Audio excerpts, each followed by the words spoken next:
السلام علیکم ورحمۃ اللہ وبرکاتہ۔ الحمد للہ وکفى وسلام علی عباده الذین اصطفى، اما بعد فاعوذ باللہ من الشیطان الرجیم، بسم اللہ الرحمن الرحیم۔ قل لأزواجك وبناتك ونساء المؤمنين يدنين عليهن من جلابيبهن، صدق الله العظيم۔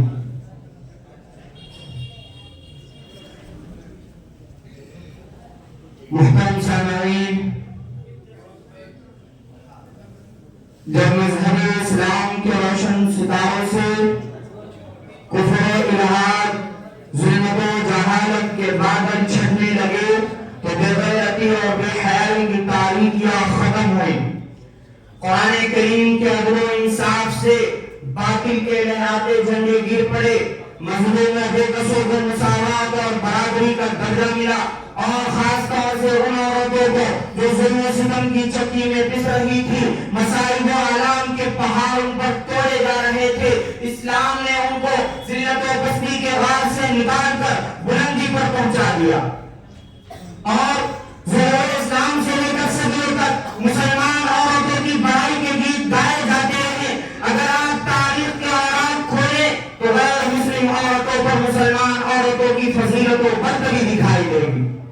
لیکن جب یہی عورتیں مغربی تہذیب و تمدن سے متاثر ہو کر اسلامی قانون کو بھول جاتی ہیں، مغربی تہذیب و تمدن کا دلدادہ بن جاتی ہیں، بے پردگی اختیار کر لیتی ہیں، رقص و سرور کی مجلس کی رونق بن جاتی ہے، کالجوں اور یونیورسٹیوں کی زینت بن جاتی ہے، دفاتروں اور بازاروں میں رنگ بھرنے لگ جاتی ہے، اپنے ہاتھ پاؤں اور نظروں کا غلط استعمال کرنے لگتی ہے، تو ان کی زندگی کا پورا سانچہ بگڑ کر رہ جاتا ہے۔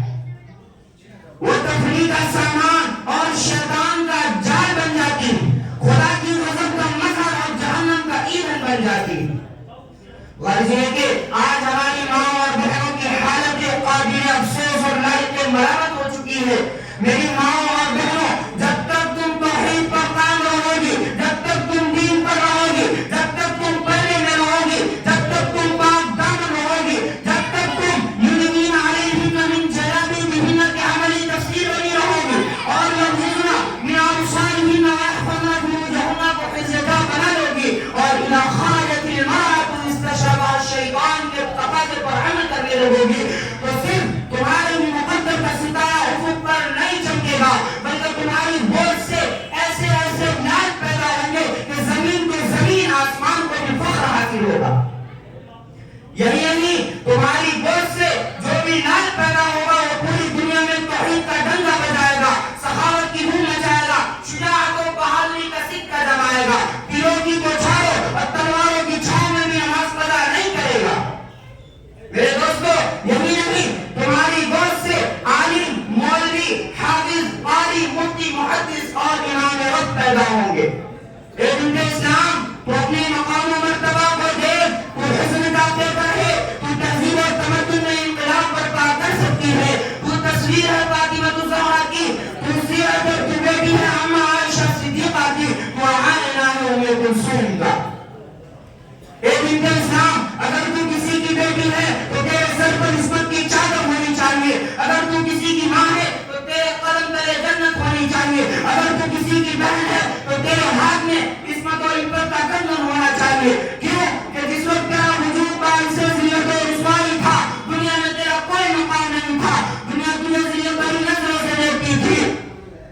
دنیا تجھے ذلت بھری نظروں سے دیکھتی تھی، تجھے زندہ کر غور کر دیا جاتا تھا، مگر اسلام نے تجھے عصمت و تقدس سے سرفراز کیا، تیرے وقار کو معاشرے میں بڑھایا، تیری عظمت کو لوگوں میں روشناس کرایا۔ غرض یہ کہ تجھے اسلام نے زمین سے ثریا تک پہنچا دیا، لیکن ان سب کو تم نے فراموش کر دیا اور یورپ کی تہذیب و تمدن کو اختیار کر لیا۔